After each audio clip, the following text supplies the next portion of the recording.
საღამო მშვიდობის მოგესალმებით მეგობრებო. ეს 31 მარტია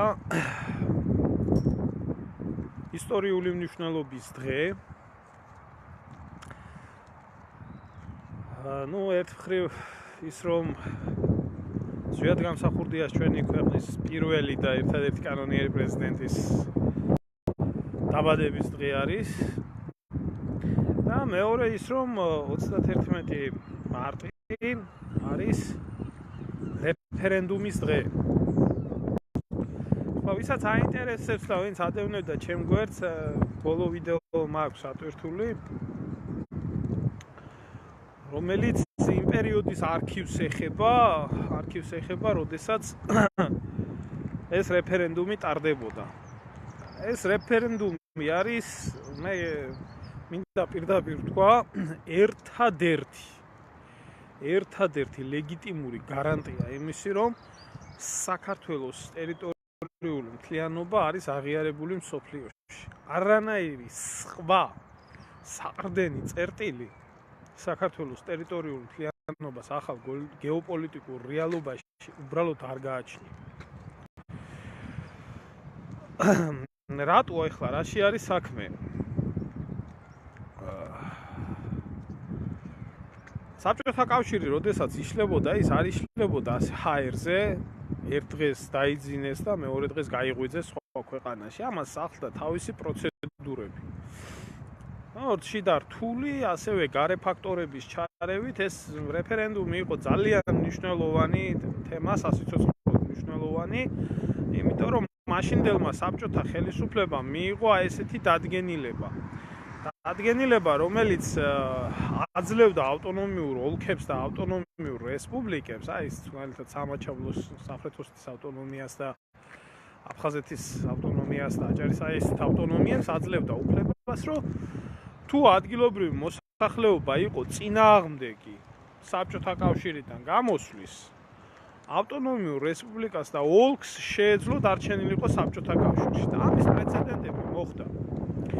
ამის პრეცედენტები არის მაგალითად ნესტრისპირეთის სეპარატისტული მოლდავეთის რეგიონი, რომელმაც განაცხადა, რომ ისინი არ გამოდიან მოლდავეთთან ერთად დამოუკიდებლობაში და რჩებიან საბჭოთა კავშირში.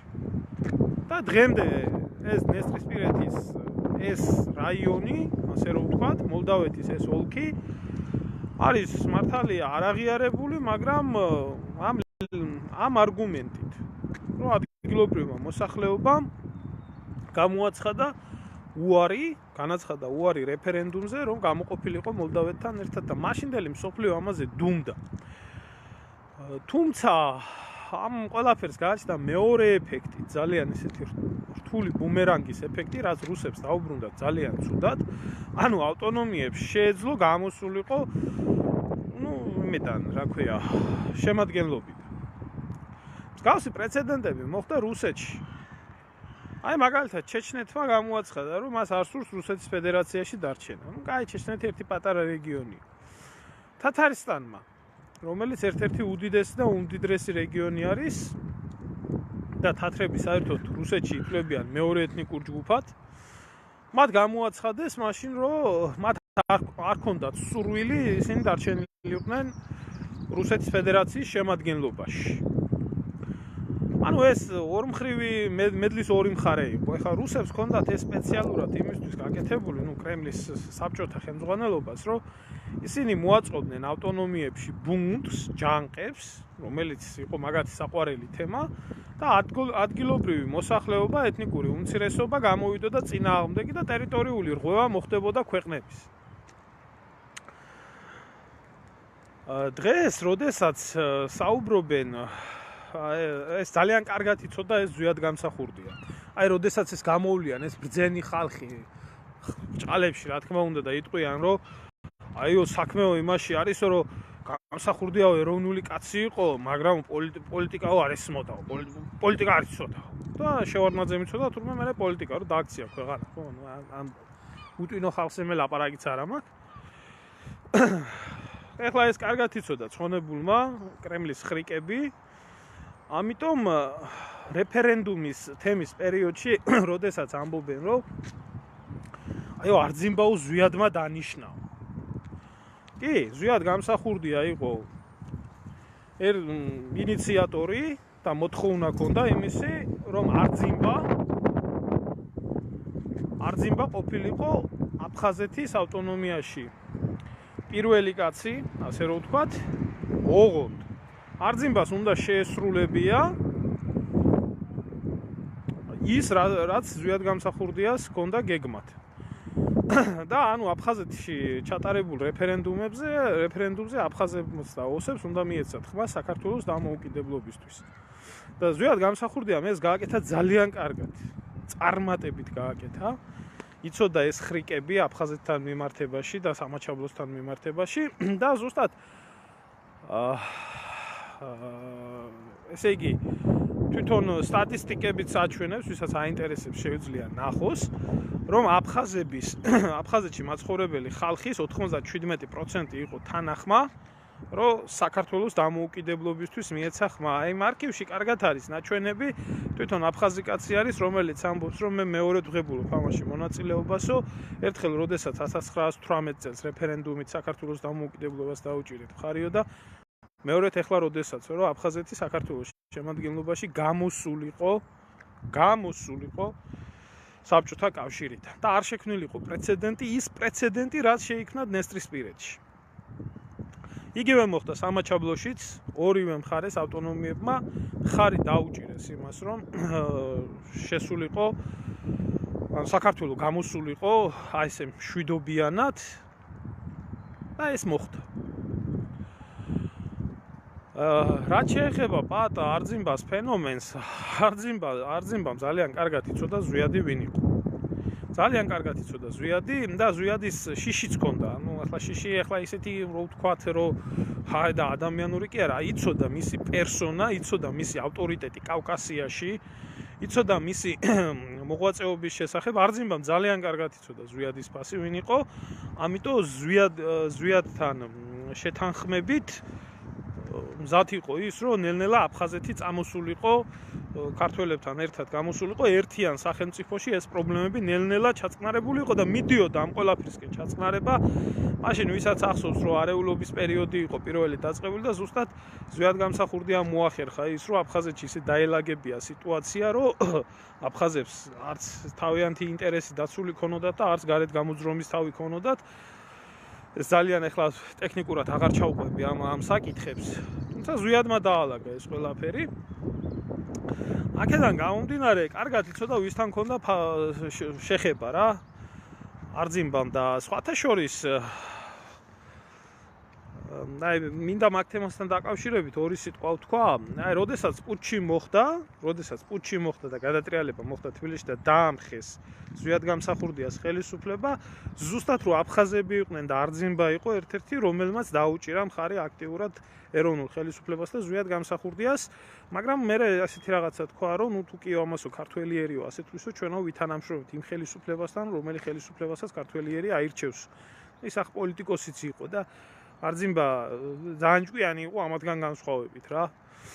და საინტერესო მომენტი აფხაზეთში სხვათა შორის ომის დაწყების ერთ-ერთი მთავარი მოტივი იყო ისიც, რომ აფხაზეთში იყო უამრავი ეროვნული ხელისუფლების მომხრე ადამიანები. აი ეს იყო შევარდნაძის და ამათი გეგმა იყო ზუსტად ეს.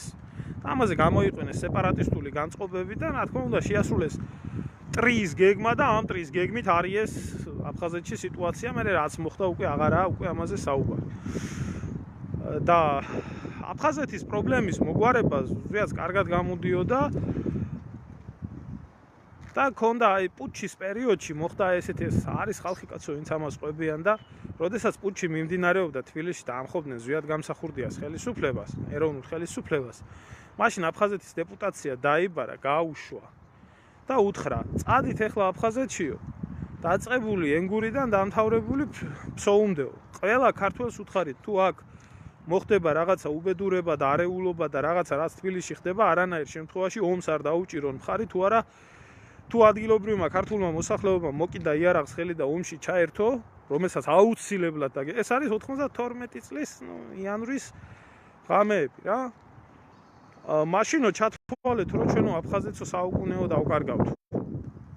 არ შეიძლებაო, რომ აქო აფხაზეთში ომი მოხდესო და გააფრთხილეთო ყველაო. ეს იყო ეს ასე იყო. და ქონდა გეგმა ასეთი, რომ სადღაც თვითონაც ამბობდა, რომ თებერვლის თვემდეო მაწალეთო და თებერვლის მერეო მე თვითონ გადავდგებიო რა. თებერვლის თვეში ქონდა ესეთი გეგმა, რომ აფხაზეთის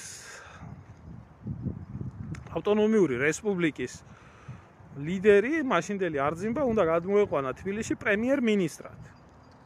პრემიერ-მინისტრად და იქნებოდა აფხაზეთის პრობლემა სამუდამოდ მოგვარებული.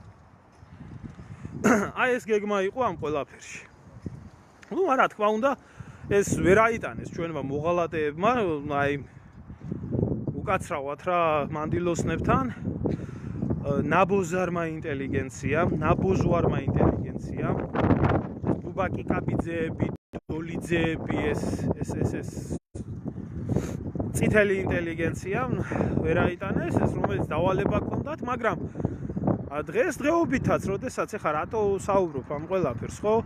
დღესდღეობით გარანტია საქართველოს ტერიტორიული მთლიანობის არის ზუსტად 31 მარტის რეფერენდუმი, სადაც აფხაზებს აქვს გამოცხადებული და ამის შემდეგ უკვე ეს დარჩა შიდა კონფლიქტად, ლოკალურ კონფლიქტად ითვლება მის შემდეგ აფხაზეთში მომკონფლიქტი აფხაზეთში და არ ითვლება ის ეთნოკონფლიქტად რა, ასე რომ ვთქვათ. ნუ მე რაღაც დეფინიციები მოყვა, მაგრამ ასე არის. აი ეს იყო თვითონ ცხონებული ზვიად გამსახურდიას. როგორც ამათ რო კითხო არაპოლიტიკოსის, ანუ ის ეროვნულის, მაგრამ არაპოლიტიკოსი ადამიანის ყველაზე ასე რომ ვთქვათ, გონიერი ნაბიჯი და სულ ამბობდა რეფერენდუმი. რა თქმა უნდა, თედო ასევე ვერ აიტანეს რუსეთთან დადებული ის არანაირი რუსოფობია არ ახასიათებდა. დღეს ერთმა რეგვენმა მომწერა, რა ვიცი, ებრაულად ეწერა სახელი, ქართველი ვარ, ამბობდა, რომ ზვიად გამსახურდიაო, რუსეთის აგენტი იყო. რა არ გამიგია თუ ძმა ხარ, ან არის იდიოტიზმი არ მქონდა გაგებული, წავიდა დარჩი იმაში. ისრაელში ჯობია, წიგნი გადაშალე და წაიკითხე, რომ ზვიად გამსახურდია იყო რუსეთის აგენტი.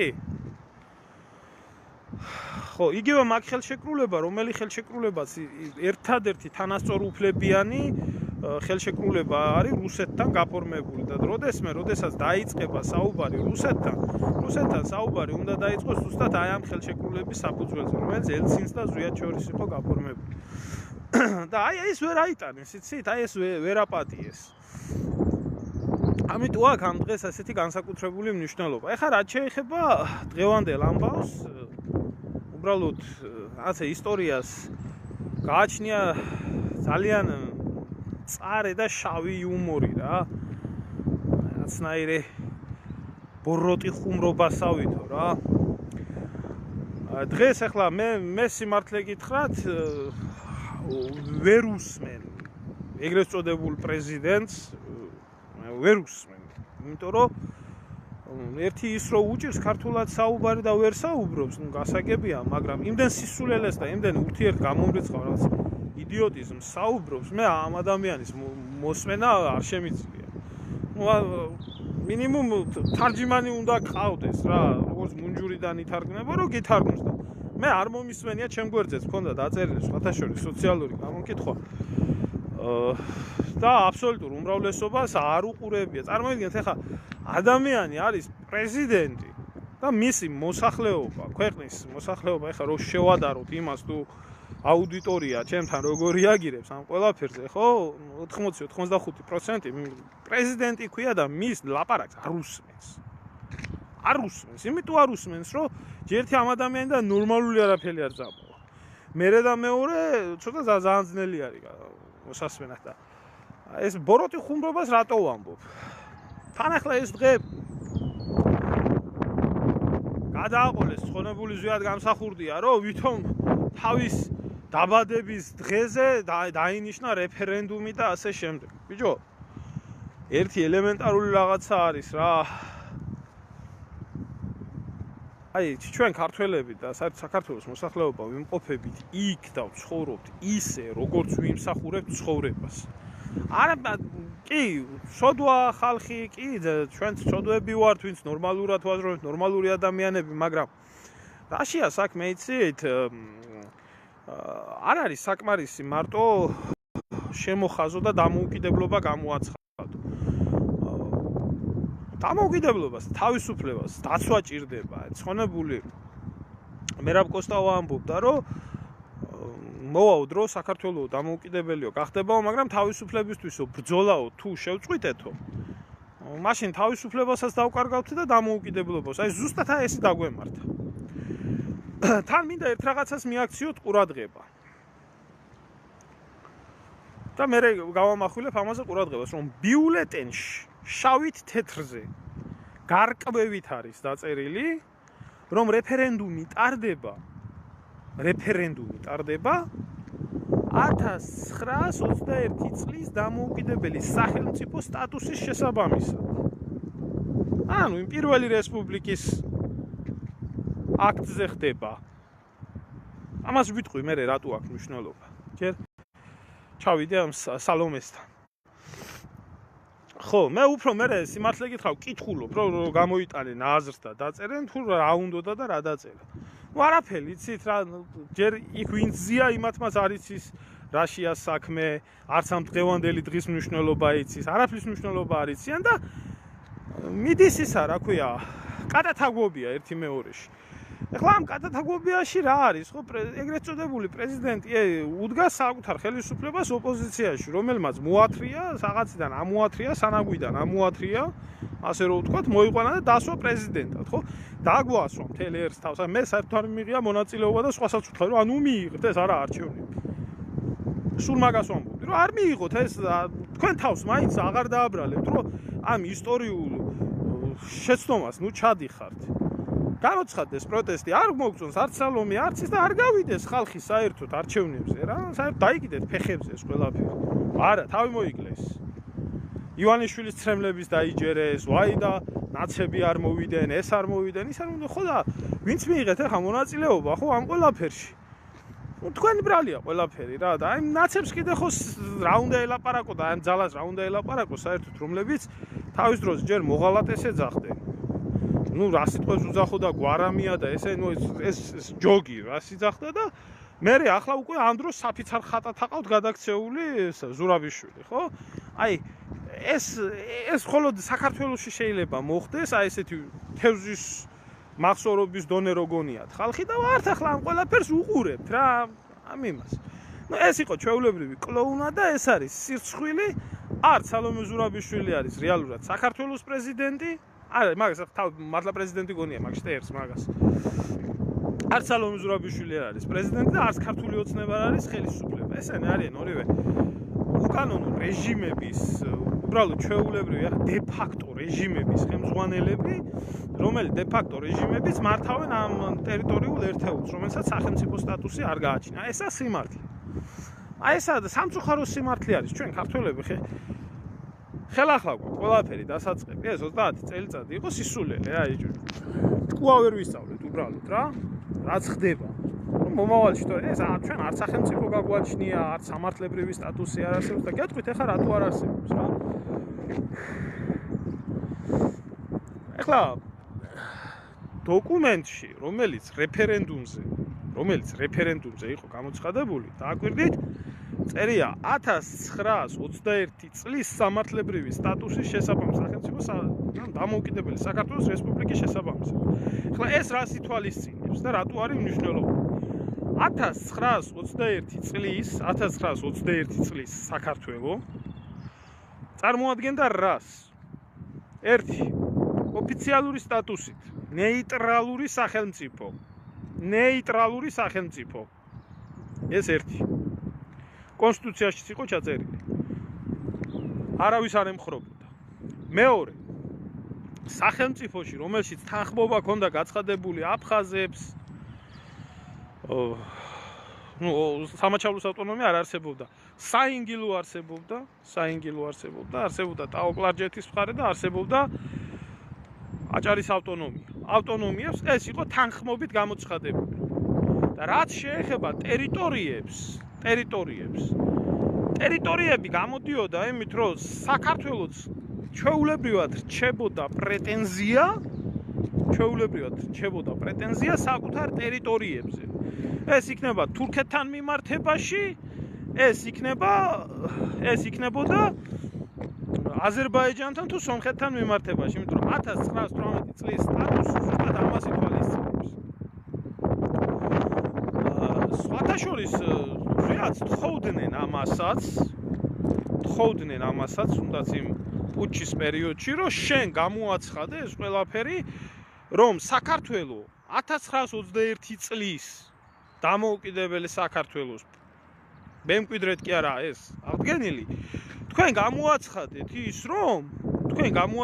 ის, რომ საქართველო არის საბჭოთა სოციალისტური რესპუბლიკის, ანუ დაპყრობილი ქვეყნის, რომელიც წითელმა არმიამ დაიპყრო, საქართველოს ССР-ს მემკვიდრე. რაზეც წავიდა კატეგორიული წინააღმდეგი და ამას აქვს სამართლებრივი მნიშვნელობა ძალიან დიდი. ამას აქვს უდიდესი მნიშვნელობა. იმიტომ რომ სამართლებრივი სტატუსით, როდესაც გამოცხადდებოდა ავტონომიის საკითხი, ამ შემთხვევაში უკვე როგორც საბჭოთა მემკვიდრეობის ქვეყანა ისე იქნებოდა და სულ სხვანაირ რეალობასთან გვექნებოდა საქმე. ეს რა თქმა უნდა უთხრა უარი. ამით იყო დაინტერესებული თურქეთი, ამით იყო დაინტერესებული აზერბაიჯანიც, სომხეთიც, ყველაც და ყველა დრო რომ მოვიდეს და ჩვენ დავიწყოთ ამ თემებთან დაკავშირებით საუბარი, ხო? ამ თემებთან დაკავშირებით ჩვენ ზუსტად ამ რეფერენდუმიდან ხდება ეს ყველაფერი. რომ აი რეფერენდუმზე ჩვენ ასე გამოაცხადეთ, ქართველმა ერმა ასე გამოაცხადა ეს ყველაფერი. შემდეგ ზვიად და ეროვნულ ხელისუფლებას აი რო ამბობდნენ, რომ ვერ გაძლესო 6 თვე და 7 თვე ვერ გაძლესო. რაში იყო 6 თვე და 7 თვე საჭირო? აი ეს პუჩისტები რატო ჩქარობდნენ? იმიტომ რომ პუჩისტებს უნდა გამოეცხადებიათ, რომ საქართველო მიუხედავად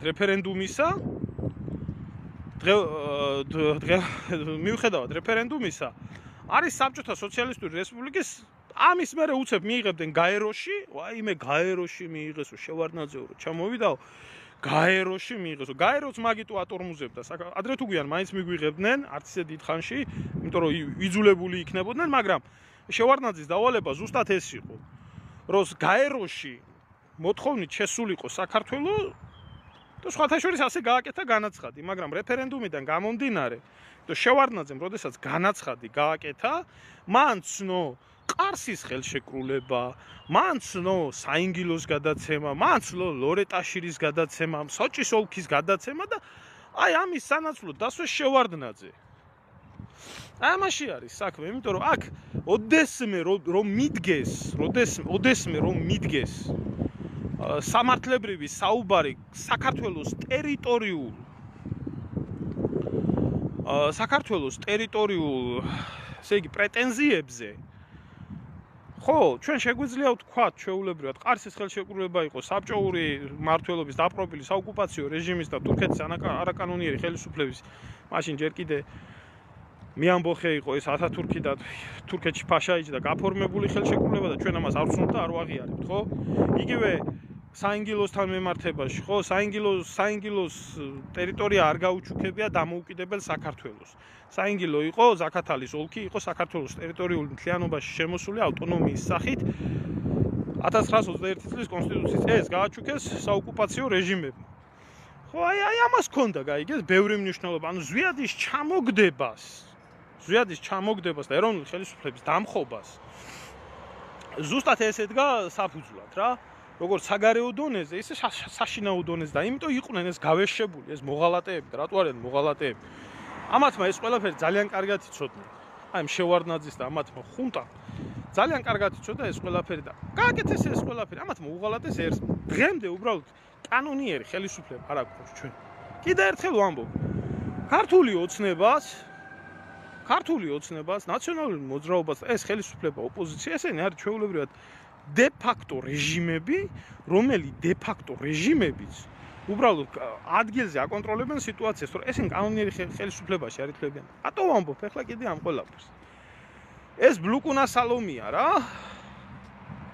სიმართლე გითხრათ, აი ჯერ მეცინება, ახლა საფრანგეთში ვარ და ხედავ კაცო აქ დაწყებული რიგითი მოხელის დონეს, განათლებას და თვითონ პოლიტიკოსების საკითხს, ყველაფერს და არის ძალიან მაღალი განათლების ადამიანებით და კადრებით არის დაკომპლექტებული. ეხლა თავის დროზე დეგოლის იყო თვითონ კატეგორიული წინააღმდეგი დაკომპლექტებული იყო საზოგადოებაში ისეთი გაუნათლებელი ხალხით, რომელსაც თვითონ აქ ძალიან კარგად აქვს, თქვა, დაუშვებელია სახელმწიფოს სათავეში დაბალი დონის ადამიანების მოყვანა, ისინი სახელმწიფოს თავიანთ დონეზე დაიყვანენო და აი საქართველოში დაყვანილია ყველაფერი თავიანთ დონეზე.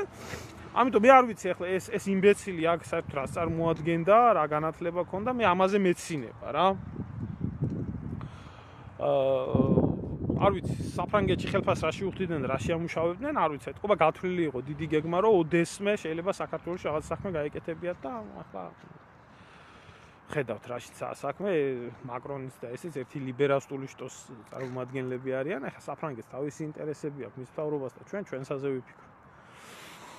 და რაში არის საქმე, იცით? საქმე იმაში არის, რომ სალომე ზურაბიშვილი მაშინ აქ ეგდო საფრანგეთში, სხვათა შორის დიპლომატიურ სამსახურში მუშაობდა და ის არა მარტო როგორც თვითონ წარმოადგენდა, ასე რომ ვთქვათ, ქართველ ემიგრანტს წარმოადგენდა საფრანგეთის სახელმწიფოს დიპლომატიური სამსახურის თანამშრომლის განცხადება იყო, რომ ზვიად გამსახურდია და მისი დამხობა ეს იყო დემოკრატიული ძალების მიერ იმის რა ქვია კავკასიის ჰუსეინის ჩამოგდება.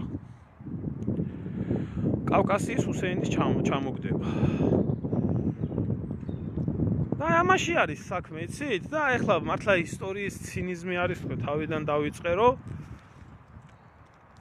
დღეს ეხლა ჩვენ ვხედავთ, რომ ზვიადის დაბადების დღეზე, რეფერენდუმის დღეზე, რომელიც აი ამ ხელა ისტორიული მნიშვნელობისაა, რადგან საუბრობთ რა. ახ დღეს რაზეც საუბრობთ და წარმოიდგინეთ ხალხო, რომ აი ესეთ მნიშვნელოვან დღეზე ზვიადი საფლავშია, გარდაცვლილია, მოკლულია. აი ეს იმბეცილი, ეს დებილი არის საქართველოს პრეზიდენტად წოდებული და გამოდის პარლამენტში, ეგრეთ წოდებულ პარლამენტში. არანაირი მნიშვნელობა თუ საუბარი იმაზე, თუ რა დამსახურება იყო 31 მარტის რეფერენდუმი უახლეს ისტორიაში. რა წვლილი იქნა შეტანილი? აი, თუნდაც ელემენტარული ახლა რასაც მე ვსაუბრობ, აგერ თქვენთან და ვინც არაა გათვითცნობიერებული ამ საკითხში, შეიძლება ზოგმა პირველადაც გაიგოს ყველაფერი.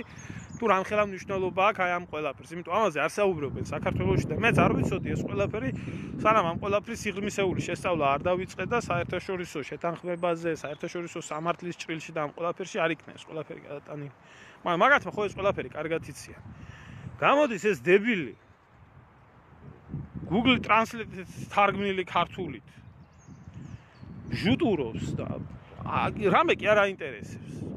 აინტერესებს უბრალოდ სხვა ქვეყნის ესა რა ქვია, ინტერესების გატარება ქვეყანაში. და აი ეს მოღალატეების შთამომავალი, რომლებმაც მიატოვეს თავის დროზე, მიაგდეს ქვეყანა და კისრის ტეხით გამოიქცე ევროპაში, დღეს პრეზიდენტები არიან და ხვალ იგივე რომ მოხდეს. ახლა უფრო გამოცდილად მიატოვებენ ქვეყანას და გამოიქცევიან აქ. აი, ჩვენი რეალური პრობლემა ის კი არაა, რომ სალომე ზურაბიშვილი და ვაიშე საწყალო ქალო რა ჭირს იმას საწყალი. საწყალი არის ხალხი. ხალხია, ჩვენ ვართ საწყლები. როდესაც ასეთი უვარგისი მთავრობა გვყავს. ჩვენ ვართ საწყლები, რომლებსაც აი ესეთი იდიოტი ხელისუფლება გვყავს და ესეთი იდიოტი პრეზიდენტი გვყავს, რომელსაც არაფერი არ აინტერესებს, გარდა ესეთი რაღაცა ბოდვებისა უკაცრავად. თუ არა, მაგათ რა უჭირთ? ეგენი თქვენ ხარჯზე, ჩემ ხარჯზე.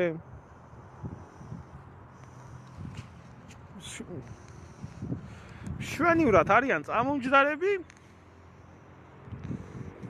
ზოგი ხელისუფლებაში, ზოგი ოპოზიციაში, ზოგი პრეზიდენტია, ზოგი ბიზნესში, ამაში და წამპლაკულები არიან ასე ჩემო კარგო ადამიანებო და ჩვენ ასე ვართ გადახვეწილები. აი ეს არის ჩემი დამოკიდებულება რა. ვიკითხოთ ჩვენ. ეროვნება ქართველი ლევანო ასაძეზე გვითხარი 2 სიტყვით.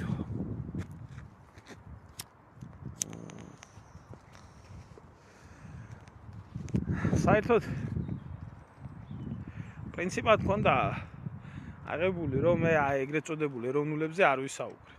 მაგრამ ახლა როდესაც ესე პირდაპირ ადამიანი მეკითხება ну ახლა იძულებული ვარ გაგცე პასუხი.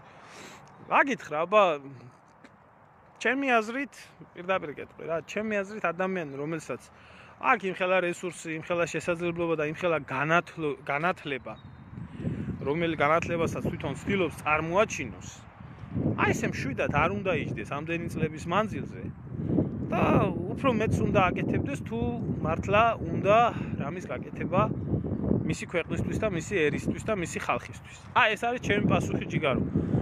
მეც ვერაფერს ვერ ვიტყვი, ახლა მე მაგაზე მე არიან ბევრი მომხრეები, ზოგს წინს, ზოგს უხარია. მე ჩემი აზრით თუ გაინტერესებთ, რა ვიცი, მე ვერ ხედავ მაგ ადამიანში იმ ლიდერს, რომელი ლიდერის დღეს დაქსაქმებულ ქართველობას გააერთიანებს, მოახდენს ქვეყნის სასიკეთო ჩემობრუნებას და საზოგადოებას დააყენებს სწორ გზაზე. რა ვქნა, ეს ჩემი აზრია, ვიღაცა შეიძლება მოეწონოს, ვიღაცას არ მოეწონოს, მე არ მჯერა მაგ პიროვნებას. და მაგ რაღაცა ჩემი ძალიან ბევრი რაღაცეები. აი ეს არის და ვისაც ჯერა ყველა პიროვნება არის გაიხარე გამეცით პასუხი, მე არ ვაპირებ ახლა მაგ თემაზე კამაც უბრალოდ რო გითხეთ, ეს ჩემი დამოკიდებულება არის და ჩემი ხედვა არის და მე ვერ ხედავდი, როცა საქართველოში ვიყავი მაგ ადამიანთან თავგადადებას სამშობლოსთვის, ვერც ახლა ვხედავ, ვერც მანამდე ვხედავდი და ნუ რა გითხრა ახლა და დანარჩენი აგერ ბურთი, აგერ მოედანი, აგერ ხალხი, აგერ გაჭირვებული ქვეყანა, აგერ დაქსაქსული საზოგადოება, აგერ შავდღეში ჩავარდნილი ეროვნული ფლანგი, რა ვიცი, ძმაო, გააკეთოს და ვინც გააკეთებს, ყველაზე უკანასკნელი ქართველი მე ვიყო, ძმაო, და ყის ღორი მეძახეთ თუ გინდა, ოღონ მაგენი იყვენ კაი ხალხი რა. ყველაზე ცუდი ქართველი ვიქნები სიამოვნებით. არც ლაივებით მოგაძულებ თავს შემოკარგებო, ჩემ ცხოვრებასაც მშვიდად მივხედავ. არ მჯერა უბრალოდ მე ამ ადამიანის რა. თუ რამეს გააკეთებს, კიდე ვინც იქნება, არანაირი მნიშვნელობა არ აქვს. ძმაო, ერთს ვიტყვი, რომ დღეს თუ ადამიანი ამბობს, რომ ის არის ეროვნული, ხო, და გამოვა და აკეთებს ეროვნულ საქმეს, კი ბატონო, დამანახონ საქმე, როგორცაა, ნათქვამი, ხე ნაყოფით შეიცნობა, ჩიტი ჭიკჭიკით გამოიცნობა, საქმე მან შენ მან გამოგაჩინოს შენ და გააკეთონ ძმაო საქმე და აბა ნახო, დაიწყონ ერთი ბრძოლა საქართველოსთვის და ჩემი მხრიდანაც მე შევიტან წყლის, მაგრამ მე მაგას ბრძოლას არ ვეძახი, როცა ადამიანები ამ რთულ პერიოდში ზიან უბრალოდ ტელევიზიებში საუბრობენ და ეროვნულობა ახსენდებათ ვიღაცის კუჭნაწლავზე მარტო და პროქტოლოგიურ არხზე. არ ვეძახი მე მაგას ეროვნულობას, ჩემო კარგო. ეროვნულობას შენ თუ შენი ერი ჭივა და შენ თუ შენი ერი გაწუხებს, ისიც უნდა გაწუხებდეს, რომ ამდენი მშიერი არის, ამდენი უწამლო არის, ამდენი გაჭირვებული არის და მithumetes როცა ახლა ამხელა რესურსი გაგაჩნია, ხო? რა ვიცი, მილიონერია, ღმერთმა შეარგოს კაცო, მისი ფულია, მისი შრომით ნაშოვი და მისი გონებით ნაშოვი. რა ვიცი, ესა ჩემი პასუხი არ მინდა და სიმართლე გითხრა გადავსულიყავ მაგ თემაზე. აი მოკლედ ამ საკითხთან დაკავშირებით მინდოდა საუბარი, არ ვიცი, ვცდილობ რაღაცა ისეთი არ გამომრჩეს რისი თქვათ და მნიშვნელოვანი იქნებოდა, მგონი არაფერი არ მრჩება. მოკლედ ყველაფერთან ერთად იმას ვიტყვი, რომ ეს ყველაფერი იყო დასავლეთის ინტერესებში, ეს იყო რუსეთის ინტერესებში, ეს იყო აზერბაიჯანელების ინტერესებში, აზერბაიჯანის ინტერესებში, სომხეთის ინტერესებში იყო თურქეთის ინტერესში, იყო თავისთავად, რომ ყარსის ხელშეკრულება ლეგიტიმური გამხდარიყო, შემდეგ შევარდნაძე ჩავიდა და ხელი მოაწერა სულეიმან დემირელთან.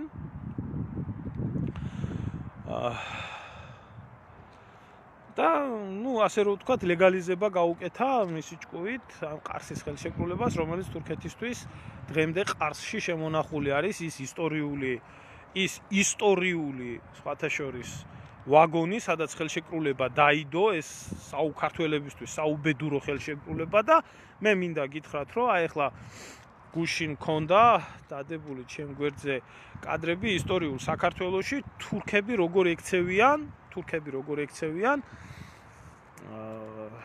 ადგილობრივ ქართულ მოსახლეობას და ყველანაირ ეთნოკულტურას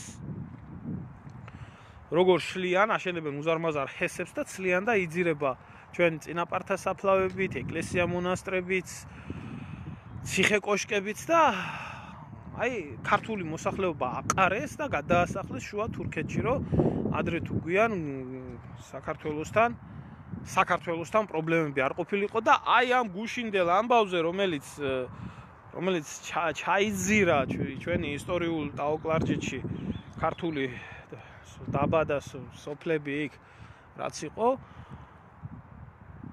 არავის არ გამოუცხადებია პროტესტი, არც საქართველოს მთავრობას, არც საქართველოს კულტურის სამინისტროს, არავის რა, ყველას გემრიელად ლამაზად შეერგო, იძახიან თურქები არის ჩვენი ძმა,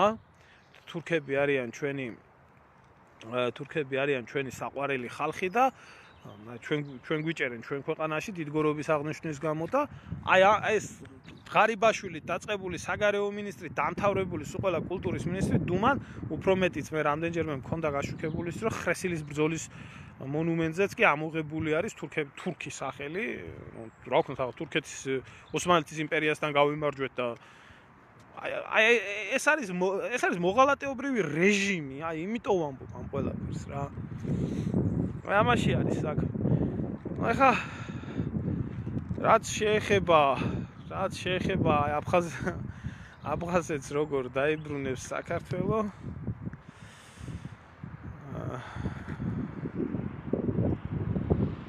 ასე უიმედოდ არასდროს ყოფილო არ ჩემო კარგო ადამიანო მე ერთი რაღაცა მინდა გითხრათ რა შეეხება მე ახლა კონტაქტი მაქვს რა აფხაზებთანაც სოხუმშიც მაქვს კონტაქტი ცხინვალელებთანაც მაქვს კონტაქტი აი გუშინ ვესაუბრე რა იქედანაც გვიყურებენ და იქედანაც ხედავენ ამ ყველაფერს თუ რა ხდება იქაც ძალიან რთული სიტუაცია იქაც არ არიან ბედნიერები მე რა რო რუსული პენსია გააჩნიათ და მე რა რო ესა იქაც ძალიან რთული სიტუაცია არის და იმათაც უნდათ საუბარი და კონტაქტი და ურთიერთობა მაგრამ მე მინდა გითხრათ უბრალოდ ერთი ძალიან მარტივი ფორმულა რა აი მარტივი ფორმულა ხშირად საუბრობთ რომ აი აფხაზეთის დაბრუნება როგორ მოხდება სამაჩაბლოს დაბრუნება როგორ მოხდება ხა მე თქვენ გეკითხებით აი ერთ ელემენტარულ რაღაცას რა აი თქვენ რო იყოთ აფხაზი ნებისმიერი და რო იყოთ ოსი და ხედავდეთ იმ საქართველოს აი იმ საქართველოს რომელ საქართველოშიც ის ხდება რაც ხდება საერთოდ გათახსირებული წაშლილი ეროვნული ცნობიერება სიღარიბე სიღატაკე თავიდან ბოლომდე ესე იგი ოსი ბიჭი იყო რაც ხინვალიდან მელაპარაკა გუშინ და დედას გეფიცები აი გულიო იციო როგორ მწყდებაო აქ თან ვერც ვამბობო ამასო ღიათო და რაღაცნაირადო ბიჭო ესე იგი ქართველობაო ჩვენ უფრო შემოვინახეთო და ქართული ტრადიციები ვიდრე დანარჩენ საქართველოსიო და მე ვთხარი აი ამაში არის საქმე რომ თქვენ გონიათ რომ აი დამოუკიდებლობის სიმძიმე ეს არის რომ გახდეს აფხაზეთი და სამაჩაბლო საქართველოს რო აღიაროს და თქვენ რომ მოგიწიოთ ამ გლობალისტურ ძალებთან შეჯახება თქვენ ნახავთ რას ნიშნავს ეგრეთ წოდებული დამოუკიდებლობა ისედაც გაქრობის პირას არიან აფხაზები და საერთოდ არ არსებობდნენ ალბათ ერთ 10 წელიწადში ისევე ის რუსეთი ინახავს იმ თავისი პენსიებით და იმ თავისი ჯარით და აღონ არც აშენდეთ და არც გადაშენდეთ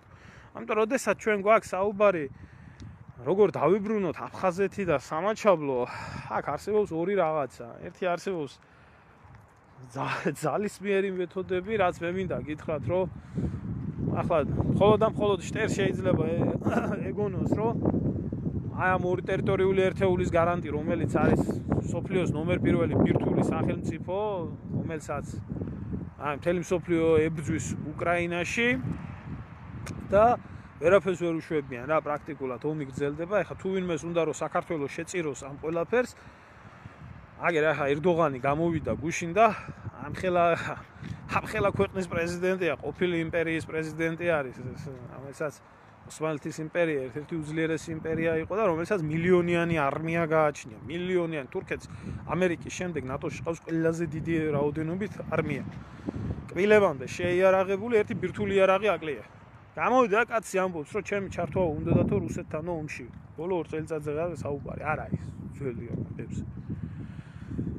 ჩემი ჩართვა უნდათო ჩვენი ქვეყნის ჩართვა უნდათო რუსეთთან ომშიო. თუ მეტეს ისტორიული მტრობა ეხა რუსეთს და თურქეთს, თან თურქეთის სასარგებლოდ არასდროს არაა ეს ბოღმა აუჭადებული, რა ვიცი. 29 ბრძოლიდან 27 რუსეთის იმპერიის მხარეზე არის. და აი უნდათო რომ ჩავერთეთო ომშიო და ჩვენო ყველაფერი გავაკეთეთო იმისთვის რომ ეს დასავლეთის კლუბიდანო აგვეცილებიაო ეს ყველაფერი. ახლა ვიღაცა იდიოტი გამოვა და იტყვის რომ ჩვენ არ გვჯერა ის რომ რა ქვია დასავლეთ საქართველოს ომში ჩართვა. სადაც თურქეთის ჩართვა უნდა და ომში და სადაც ისრაელში ერთი ამბებია არეულობა და სადაც ირანის და ისევე საქართველოს ვინა აშ წამოარტყამდნენ ხელს და დაიწყებდნენ. ხო და აი ესეთ ქვეყანასთან ახლა ჭიდილი თუ ვინმეს უნდა რა ვიცი გამოვიდეს ერთი დამენახოს ერთი ანუ მოკიდოს იარაღს ხელი და ჯერ თვითონ დაიწყოს პარტიზანობით მაგალითი მოგცეს და მე ილაპარაკოს დანარჩენს. ამიტომ არსებობს მეორე გზა და არც ვარ მე იმის მომხრე რომ აფხაზებთან და ოსებთან ესე იარაღით ვარჩიოთ საქმე. ეს როდესაც მოხდა ეს სამარცხვინო ფაქტი ერთი მხრიდან და მეორე მხრიდან აი მაშინ არ უნდა მომხდარიყო ეს და ამის კიდე ხელახლა განმეორება არასწორი არის რა. აზე უნდა მოვიდნენ თუ არა 1-20 წელიწადში აღარც აფხაზი დარჩება აფხაზეთში და აღარც ქართველი. იმიტომ რომ მაგათ დემოგრაფიული ამბავი მე ჯერ კიდე როდის იყო ფორუმზე რომ მივწერე ესე იგი 3600 ეთნიკური აფხაზი კვდება ყოველწლიურად და 860 ბავშვი იბადება. ეთნიკურად აფხაზია საუბარი. ეს ნიშნავს რომ 20 წელიწადში მაგ უკვე სხვა სრულაფერს დავანებოთ თავ. მაგ უკვე აფხაზი ეთნოსი აღარ დარჩება. თუ იქ რადიკალურად სიტუაცია არ შეიცვალა. ეს ერთი. იგივეა ოსებთან მიმართებაში, ახლა ოსებს გაქრობის საშიშროება არ აქვს, მაგრამ არ არის ისე რა. უნდა ამ ხალხსაც ნორმალური და მოგვარებული იყოს, სამაჩაბლოს კონფლიქტი უფრო მარტივად მოგვარებული იყო.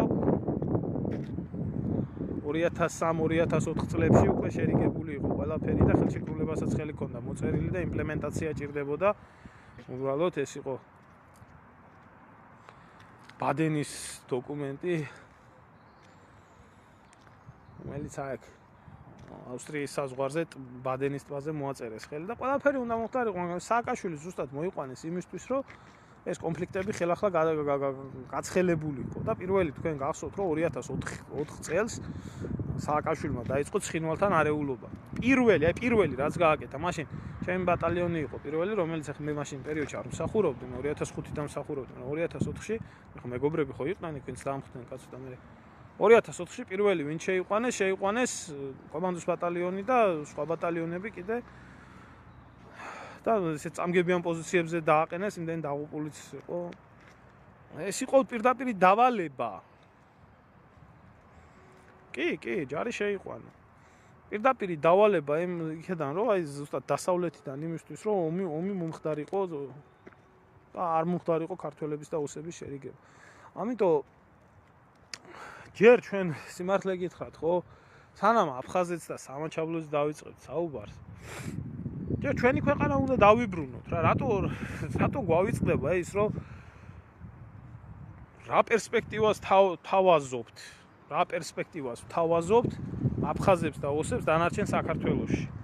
ისინი ამბობენ, აი ამდენი ომი და სისხლი ვღარეთ და რავი, ავად თუ კარგად ვღართ, ეხლა დამოუკიდებელი და რას თავაზობთ? თავაზობთ იმას, რომ აფხაზეთი გახდება, იგივე ცხინვალი გახდება საქართველოს განუყოფელი ნაწილი და ცხინვალში და სოხუმში გეი პარადები ჩატარდება. ხელფასი ოფიციალურად კანონის დონეზე როგორც არის, ეხლა რომ $9 არის თვიური ხელფასი, ეს ექნებათ და ასე მიწები გაიყიდება და იქნება ასეთი უბედურება და ამას თავაზობთ, ეხლა ასეთ ქვეყანაში არც ოსებს და არც აფხაზებს არ ექნებათ სურვილი. ამიტომ ჯერ ჩვენ უნდა ჩამოვყალიბდეთ, როგორი ქვეყანა გვინდა, როგორ შეგვიძლია. აი ესეთ ქვეყანაში არავინ არ დაბრუნდება. ანარჩენი მეცნებოდა რა, ისე ამათთან საუბრის დროს, ბიჭო, ხვდებიან ახლა თვითონაც და ელემენტარულ გეკითხებით მეთქი. მე სულ არ მიგურს მეთქი თქვენ საქართველოს შემადგენლობაში ცხოვრება რო არ გინდათ, იმიტომ რომ არჩენი საქართველოს არის გაქცეული რა, 2 მილიონი ქართველი არის ქვეყნიდან წასული თქო და აი თქვენც ასეთ ქვეყანაში როგორ უნდა გინდოდეთ ცხოვრება, მე ეს გასაგები არის ჩემთვის თქვა და მით უფრო თუ სისხლისღვრის ელემენტი კიდე არ იქნება გამორიცხული თქო.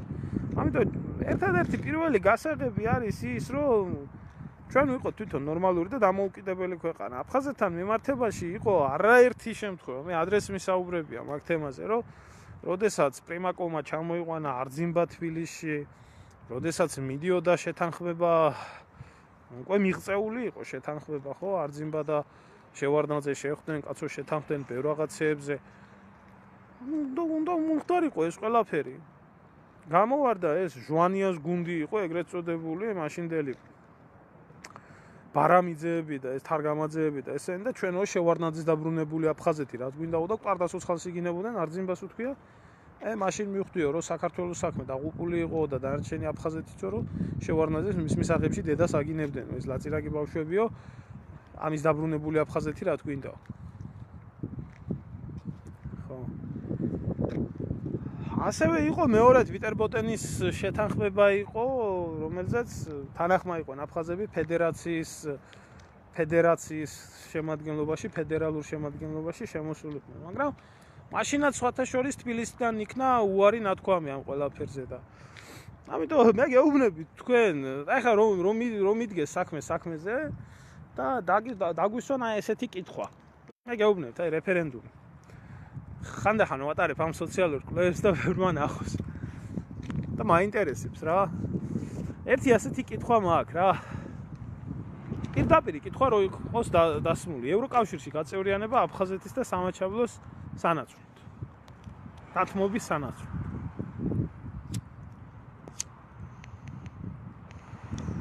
ან ტერიტორიული მთლიანობის აღდგენა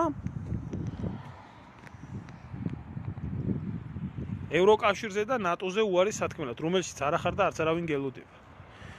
დარწმუნებული იყავით, ჩემო კარგებო, აი 100% დარწმუნებული იყავით, რომ აი ეს ვინც გუშინ ყვირო და არა რუსულ კანონს და ესე გამოცვიდებიან ქუჩაში და ჩვენ არანაირი სურვილი არ აგვაქვს აფხაზეთის და სამაჩაბლოს საქართველოს შემადგენლობაში დაბრუნდეს და საქართველოს არ იყოსო ნატოს და ევროკავშირის წევრი. ეს არის ჩვეულებრივი რელიგია ამათთვის რა. აი ეს ლიბერალისტობა, ეს იქცა ჩვეულებრივი სექტა, ჩვეულებრივი რელიგიად ჩამოყალიბ და სადაც აუცილებლად არავის არ აინტერესებს აფხაზეთი და სამაჩაბლო, აინტერესებს მარტო აქ ყოფნა აი ამ გაერთიანებაში.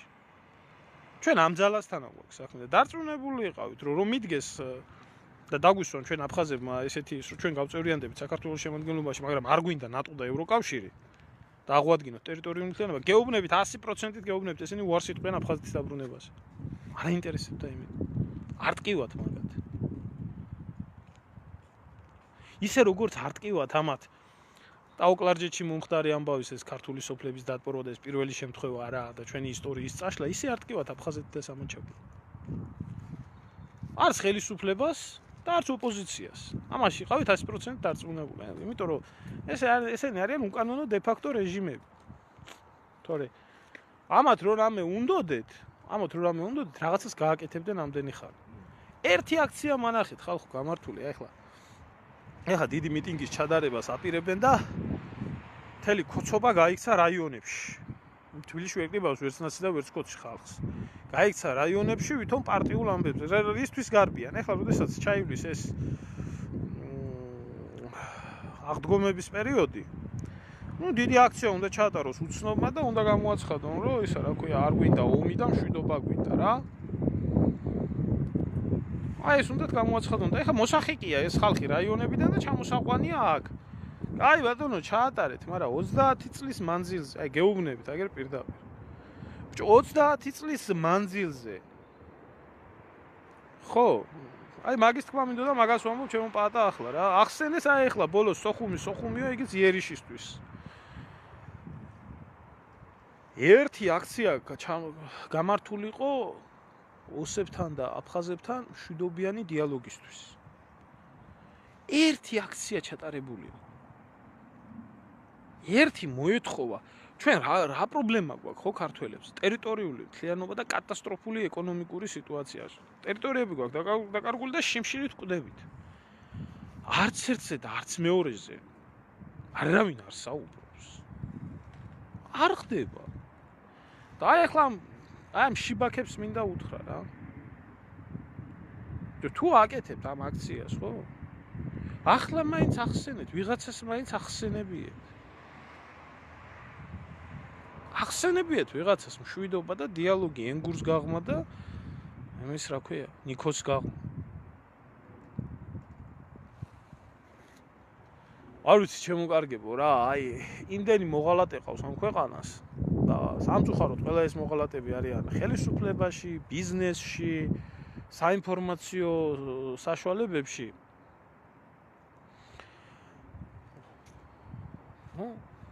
ეგრე რა. მაგას ვამბობ ლუკა ზუსტად რომ საქმე მაგაში არის რომ დასაქმება და რაიონში ეს ქარხნის აშენება არავის არ უნდა. ჩვენ გვაძალებენ რა, იცი? აი ახლა თურქეთმა ხო ის რაც იყო დაძირა და დაანგრია და წაშალა კვალი და განსაკუთრებით ათათურქის პერიოდიდან მოხდა ტაო-კლარჯეთში ჩვენი ტაძრების ნგრევა, აფეთქება და ესე. ამათ რა უნდათ, იცი? რაც ახლა ტაოში გააკეთეს. ის უნდათ გაეკეთებიათ ლეჩხუმში. აეშენებიათ ეს გიგანტური ჰესი და ჩაიძრათ ჩვენ რო ამაზე ვიღებდით ხმას. პირდაპირ უთხარი მე არ უნდა ამაზე ენის ბლუკუნი, აი ეს ვარლამიკოების და ამათი რომ ჩვენ ხელების აწევით და ასე და ისე და შეხვედრაზეც რო არ მოვიდა ეგ. პირდაპირ გამოვედი და უთხარი შენ ხარ მოღალატე. შენ ეკონომიკის მინისტრი ხარ მოღალატე, შენ ხარ სოფლის მეურნეობის მინისტრი მოღალატე, იმიტომ რომ ადა მოღალატეა ეს ვინც ხელი მოაწერა ამას. რომ დაცლის სოფლებში გინდა ჰესის აშენება და დაძირვა საქართველოს. ამას ქვია ღალატი, სამშობლოს ღალატი ქვია ამას. ტაოზე ვინ რა უნდა იფიქროს. ასე იცის ეროვნული ცნობიერების წაშლა. აი სოფელი არ აინტერესებს. ვერტმფრენით ჩამოფრინდნენ ლეჩხუმში და ლასურიაში დაფარეს ისა რა ქვია.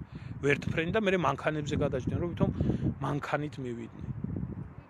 რომელი ერთი მხრით გინდა გაიხედოთ. მე იტყვიან რომ ერთი მწერდა რომ არავინო როგორ არ მოგწონს, არავინო როგორ არ მოგწონს. შეკაიდებამიშვილო დამანახეთ.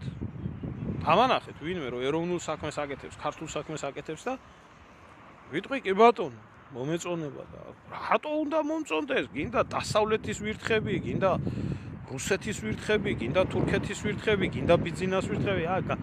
გამევიდა ეგ რა ახლა ეგ ის რა ქვია. ხსნელი და გადამრჩენი მესია და იგენი პაპუგაები რა, თუთიყუშები აზია თავზე, ბეჯზე და აჭმევს ამას თუთიყუშებს და ნირვანაში. ნირვანაში. წარმოიდგინეთ ახლა. ერი მშიერია, გაღატაკებულია. თქვენ რო აქ განახათ რა ხდება? თქვენ რო აქ განახათ რა ხდება ევროპაში? ევროპაშია და რა უჭირს და ასე. აქ ხდება საშინელება. ხალხი ჩამოსულია იმისთვის, რომ სიცოცხლე გადაირჩინოს. წამლის საშუალება არა აქვს ხალხს. და ეს არა 1 და 2 და 10 და 100, ესა 10,000-ობით ქართველი. 10,000-ობით, ესა გენოციდი. მშიერი და მწყურვალი და ზოგს ქუჩაში ძინავს და ზოგს რა და ზოგს რა ყოველდღე ხვდები ამ პრობლემებს აქ. და ეს მის ზოოპარკში ბედნიერად აი ზის და თუთიყუშებს აჭმევს. და მადლობა ბატონო ბიძინა და ღმერთმა დაგლოცოთ და აი ეს მონები რა თუნდა ამ ხალხს თავისუფლება? რა თუნდა ამ ხალხს თავისუფლება? რა თუნდა? სისულელია ამათთვის თავისუფლებაზე ლაპარაკი. თავისუფლება ეს ადამიანის ბუნებრივი შინაგანი მდგომარეობა არის თუ არა? ტანჯვის და წვალების მეტი რა არის? თავისუფალი თუ ხარ, შენ თვითონ უნდა მოიპოვო საკვები, შენ თვითონ უნდა დაიცვა თავი და შენ თვითონ უნდა იბრძოლო ყოველდღიურობაზე და უნდა იფიქრო რა თავისუფლებისთვის გინდა ეს ყველაფერი. იმიტომ რომ შენი პრობლემები შენ გადაწყვიტო. ამისთვის გინდა ხო თავისუფლება და აი ამისთვის თმობს ადამიანი ყველაფერს და იბრძვის ამ ყველაფრისთვის. ამათ რა თუნდაც ბიჭო თავისუფლება? ამათ მიეცი უბრალოდ ასვი აჭამე, გააძღე, საგულაო არ მოაკლო, გარანტია მიეცი მისი შვილების რომ კარგად ისცხოვრებენ, კარგად ისწავლიან და დიდ ფულზე კი არა. ვერცხლზე კი არა, ჟეშტზე გაიყიდები. ესა ძალიან დიდი მასა. სამწუხაროდ ძალიან ბევრმა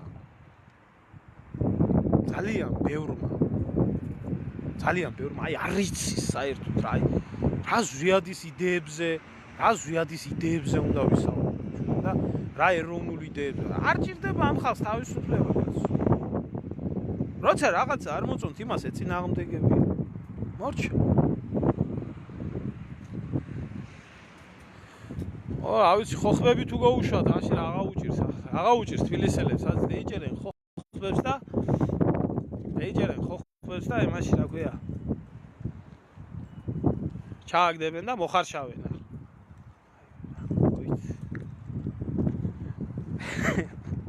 ამიტომ შემოკარგებო ყველაფერში საერთოდ სათავე უნდა ვნახოთ. ზვიადი ამათმა ვერ აიტანეს. ზვიადი ვერ აიტანა. ზვიადი ვერანაირად ვერ შეძლეს, ვერც დასავლეთმა ვერ აიტანა, ვერც რუსეთმა ვერ აიტანა და ვერც აზერბაიჯანელებმა, ვერც სომხებმა, ვერც თურქებმა.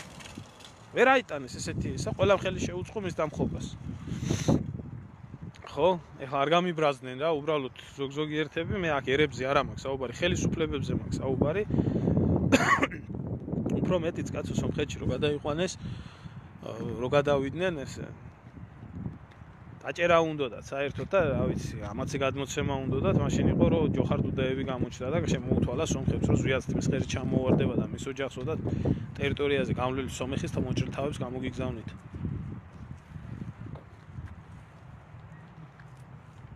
ხო? არავის არ აწყობდა, იმიტომ რომ თავისუფალი იყო.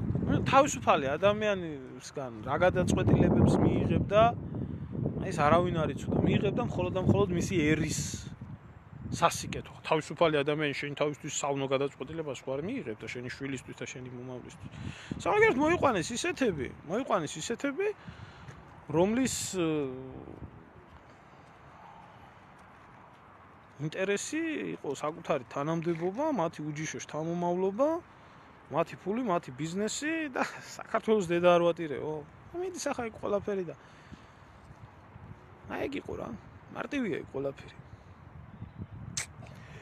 კარგი მეგობრებო, მოგაწყინებთ მე მგონი თავი ამდიხტიანის საუბრისთვის თუ ვინმეს გაქვთ რაიმე სურვილი კითხვის დამისვით კითხვა და შევეცდები გაგცეთ პასუხი ჩემი კომპეტენციის ფარგლებში. შეიძლება იყოს ადამიანი, ვისაც ამ საუბრიდან გაუჩნდა კითხვა. ძალიან დიდი თხოვნა მექნება პიროვნებებზე ნუ დამიწყეთ კითხვას. არ მინდა რაღაცნაირად ისედაც ჩემი დამოკიდებულება ესაა, რომ მე არ ვაღიარებ საქართველოში 100%, არანაირ პოლიტიკურ ძალას და არ ვაღიარებ არანაირ ეგრეთ წოდებული ეროვნულები იქნება თუ რა იქნება. არ ვაღიარებ რა. ეგ დამოკიდებულება. და ამითი ყველაფერზე პასუხია გაცემული.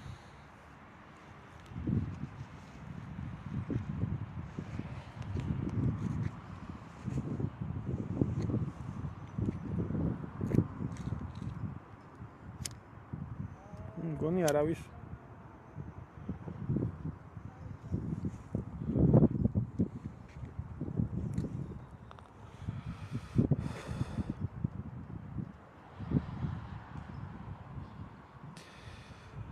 რა ვიცი ზაზა, თქვენც ქართველი იქნებით და მეც ქართველი ვარ და მე არ მაქვს ასეთი განცდა. ასევე დარწმუნებული ვარ ძალიან ბევრს არ იქნება ამ ყველაფერზე ესეთი განცდა.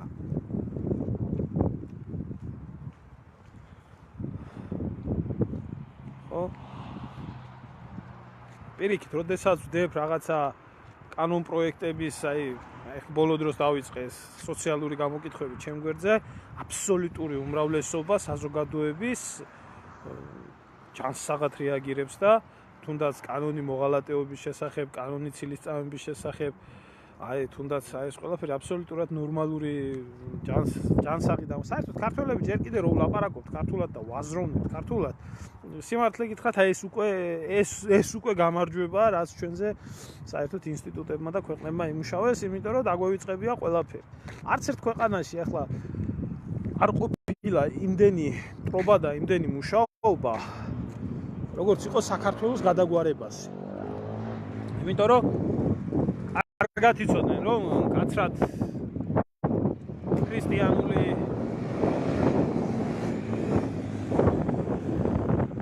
ქრისტიანული ქვეყანა არის, კარგად იცოდნენ, რომ ტრადიციული ქვეყანა არის და მაქსიმალური ზეწოლა წამოვიდა.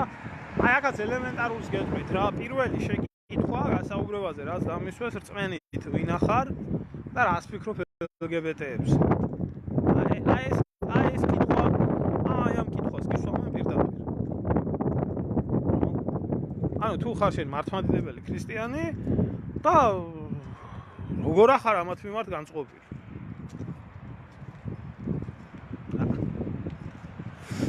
ეხლა წარმოვიდგინეთ, თქვენ ესენი რას აკეთებენ საქართველოსთან მიმართებაში, ხო? აი, რა თავზე ექცევათ ნახევარი საფრანგეთი. ხალხს აკაცასი აქვს ყელში ეს რეჟიმები ამოსულ.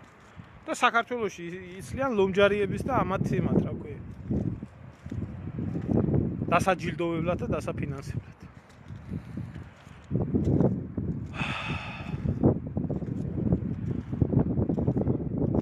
ზალ, ყველა მონაწილე იყო, ჩემო ძმაო, ყველა მონაწილე იყო. ყველა მონაწილე იყო.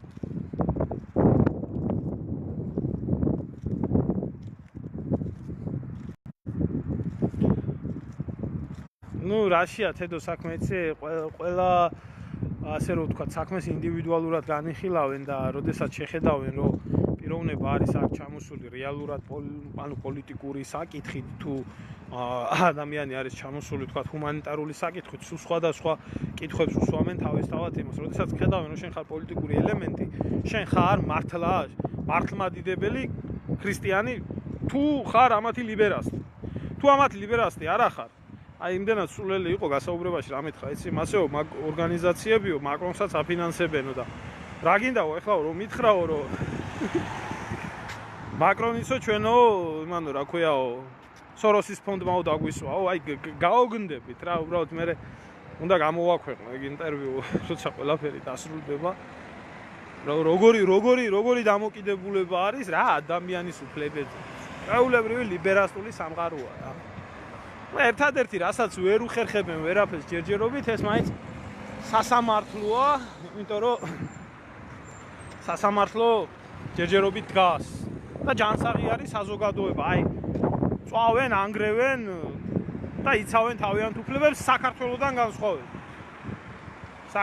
განსხვავებით, სოციალურ საკითხებზე და ეროვნულ პრობლემებზე ქალი, კაცი, ბავშვი, დიდი, პატარა გამოდის.